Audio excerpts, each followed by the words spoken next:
Bonjour à tous, aujourd'hui on parle de Dragon Ball Super.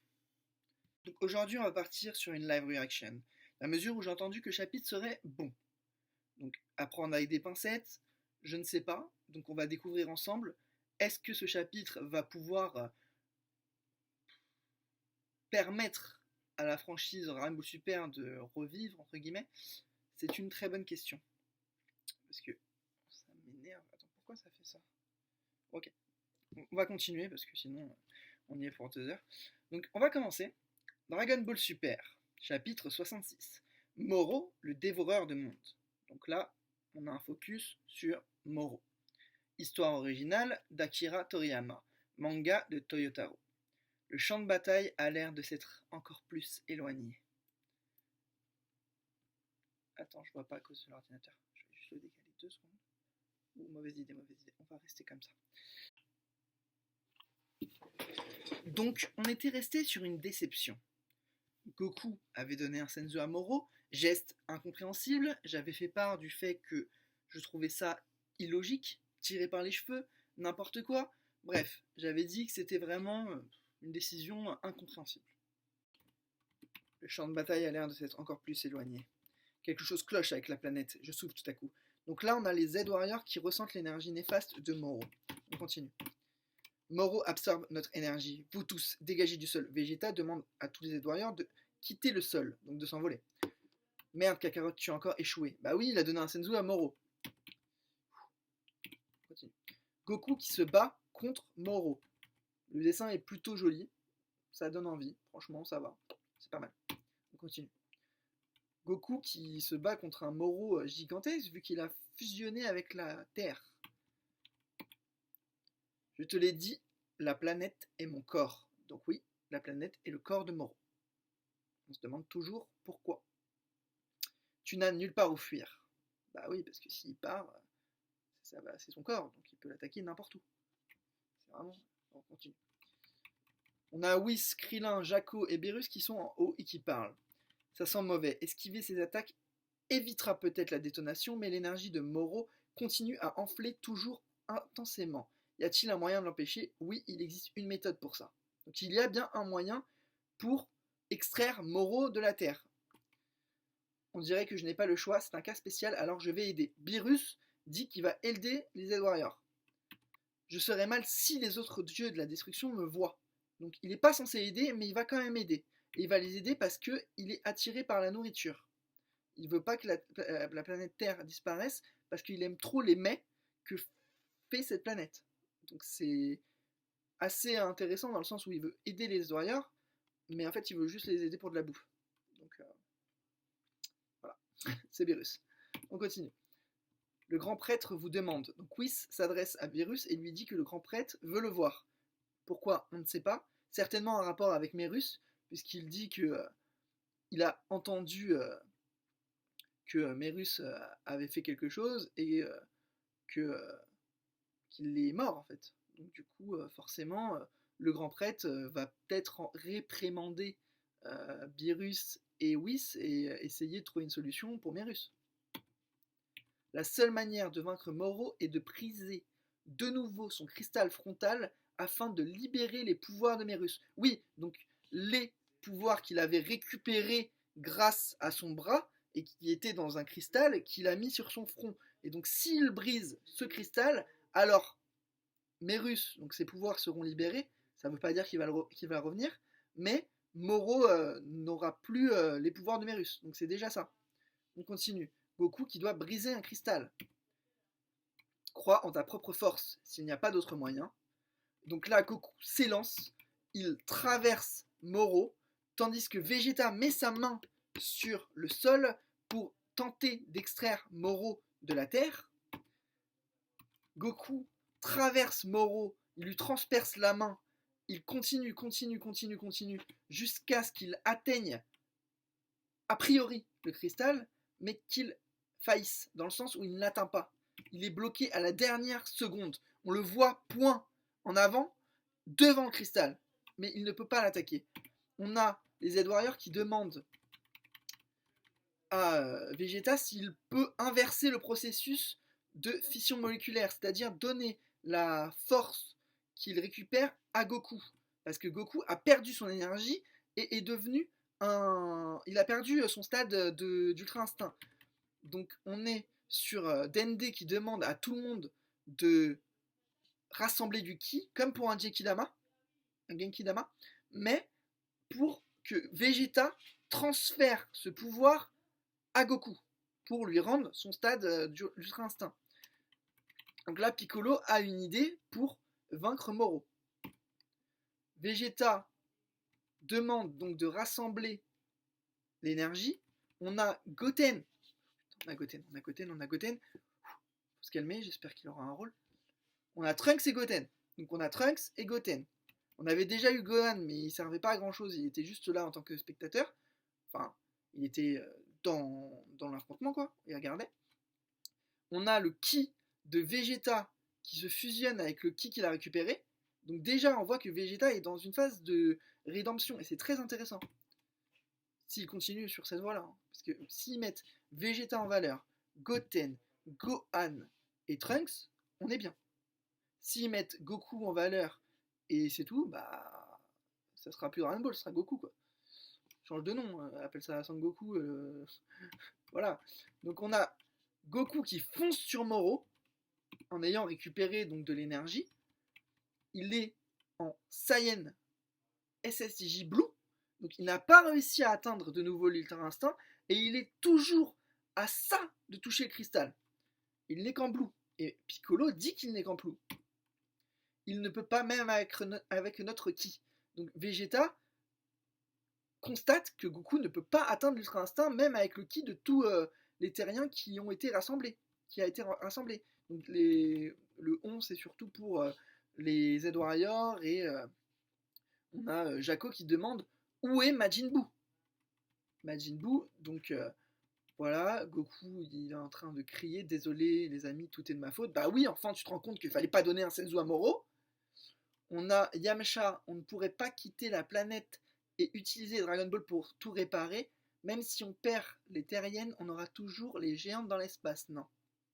Bah, pas forcément, puisque s'ils perdent les Dragon Ball de la Terre, rien ne dit qu'ils pourront aller dans l'espace. Et c'est ce que lui dit, du coup, c'est ce que lui dit Krillin. On continue. Alors même les Dragon Ball de l'espace seront réduites en poussière. Bah oui, puisque si Moro a le contrôle de la Terre, il pourra aussi, éventuellement, avoir le contrôle de l'univers. Quoi qu'il arrive, il explosera bientôt tout seul. On se croirait retourner au moment où il y avait Cell et Goku, où Cell menaçait la Terre, et il allait exploser, et Goku est allé à côté de Cell, qui était en train d'exploser, et qui s'est téléporté jusqu'au monde de Kaio. Voilà, donc du coup, c'est un peu plus haut, voilà. On a une boule d'énergie qui arrive de nulle part, une grosse boule d'énergie qui est là et qui semble venir d'on ne sait où. On continue. D'où il sort celui-là, donc il parle de la boule, du ki divin. Je sens sa puissance divine, mais comment cette immense quantité d'énergie, qui a envoyé ça? Donc il y a une boule d'énergie qui arrive sans prévenir, et on ne sait pas qui l'a envoyé. On va continuer, on va peut-être le découvrir. Mais non. C'est quoi ce bordel?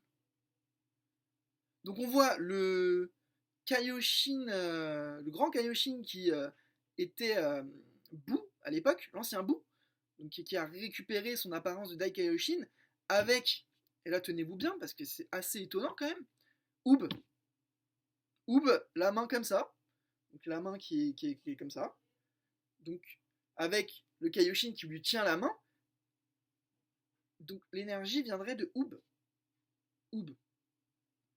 L'héritier de Dragon Ball, à la fin de Dragon Ball Z, c'est Oob qui est entraîné par Goku. Donc le retour de Oob dans Dragon Ball Super, c'est assez étonnant quand même.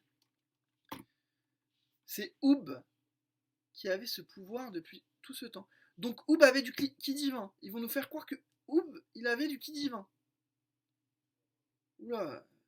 Alors ça veut dire que Oob a hérité de ce même pouvoir. La réincarnation de Buu est née sur Terre, quelle veine? De quoi parle-t-il? C'est bon, je ne sais pas du tout ce que je fais. Oui, c'est bien, continue. Ok, donc en fait, le Dai Kaioshin est allé trouver Oob pour lui demander de transmettre l'énergie à Goku, sans lui expliquer, vu que c'est un enfant. D'ailleurs, il doit avoir, quoi, 5-6 ans. Et cette boule d'énergie est arrivée jusqu'à Vegeta, qui va la transmettre à Goku, qui est toujours mal en point, qui est tenu par Moro. La boule d'énergie est envoyée sur... Qu'est-ce qui... Ouais. D'accord, donc on a, comme je vous l'ai expliqué, donc il y a Goku qui était tenu par Moro, et là on a la boule d'énergie qui arrive sur ses mains. Goku qui nous fait... bah, je sais pas en fait, je comprends pas trop. On a Goku, et au-dessus, on a une grande ombre, style Bouddha. Donc, ouais, on a tout le monde qui est choqué, bah oui, moi le premier. Et Goku est au... L'énergie de Goku est tellement puissante qu'il est capable de faire un espèce de géant d'ombre autour de lui. Bon, c'est assez classe, hein, mais bon, c'est quand même vachement tiré par les cheveux, je trouve. Parlant de cheveux, hop, c'est bien. Donc là, on a un grand Goku, un Goku géant qui maîtrise Moro. Moro qui est sur le point d'exploser. Donc voilà, on a ce que j'avais dit. On a le visage de Goku, donc un visage assez immense quand même. Goku à l'intérieur, donc à l'intérieur d'une espèce d'ombre géante autour de lui. Goku qui ferme les yeux et qui les ouvre. D'accord. Goku qui assène enfin un coup sur le cristal de Moro. Le cristal qui est censé libérer les pouvoirs de Mérus et libérer donc l'énergie que Moro avait accumulée. Goku fonce donc sur ce cristal. Il le brise. Voilà, il a brisé le cristal. Une grosse explosion s'ensuit. Que se passe-t-il? On se demande. Il a vraiment réussi, Goku a gagné. Donc on a Goku qui n'est plus en Ultra Instinct, qui est donc aux cheveux noirs, et qui sourit comme le signe de sa victoire, pour marquer le signe de sa victoire. Et ils disent qu'il y a un prochain chapitre bientôt. Donc on va revenir sur ce qu'on a lu. Alors comment dire? C'est pas nul. C'est pas nul.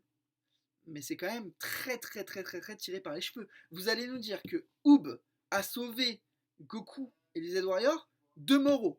Oob, un enfant de 5 ans qui a de surcroît la puissance du ki divin. Donc quand je disais qu'ils essayent de nous vendre un peu n'importe quoi, là on est vraiment... certains vont dire, wow, franchement, Dragon Ball Super là, ah, c'est revenu comme jamais. Hein. Bah je suis désolé, non, clairement pas. Hein. C'est quoi ça Goku en forme Bouddha qui s'attaque à un Moro géant et qui est sauvé par Oob? Non mais sérieusement, moi je comprends pas. Donc on n'a pas eu d'intervention ni de Gohan, ni de Goten, ni de Trunks, ni de Vegeta, parce que Vegeta était censé être la clé pour battre Moro. Certes, il les a aidés, mais il a pas, c'est pas lui qui l'a vaincu, c'est Goku en forme Bouddha. Aidé par Oob, aidé par l'énergie de Oob.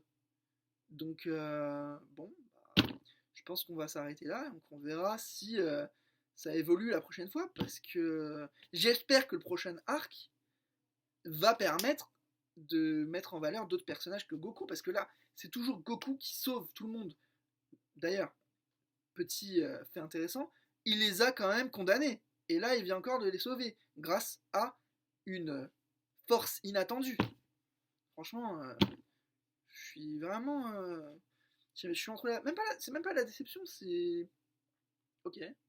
Donc, Oob a sauvé les Z-Warriors de Moro. C'est-à-dire que pendant plusieurs chapitres, on nous a fait croire que Vegeta allait sauver tout le monde, qu'on aurait potentiellement un nouvel allié qui arriverait de manière à l'improviste, quoi. Et au final, on a une boule d'énergie qui vient de nulle part, et en fait, c'est celle de Oob qui a du ki divin. D'accord, bon bah on va rester à l'affût, et si vraiment ça devient intéressant, je vous ferai une vidéo, parce que là je suis franchement abasourdi. Voilà, ça c'est le mot. Je sais vraiment pas Donc ça, ok, merci hein. Bon bah si cette vidéo t'a plu, n'hésite pas à laisser un petit pouce bleu, à commenter pour me dire qu'est-ce que tu penses justement de ce retournement de situation inattendu. Parce que franchement, bah moi j'espérais une arrivée de la Time Patrol. Voilà. Avec un Trunks ou un Goten venu du futur pour prévenir d'un nouvel arc en fait, pour prévenir qu'il y a un nouveau méchant, ou que Moro n'est finalement pas vaincu et qu'il va revenir, ou enfin voilà, en fait je m'attendais vraiment à quelque chose qui me surprenne. Certes, oups, c'est très surprenant, mais c'est pas vraiment dans le bon sens. Je comprends pas. Il a du ki divin déjà. Déjà il a du ki divin. Et voilà.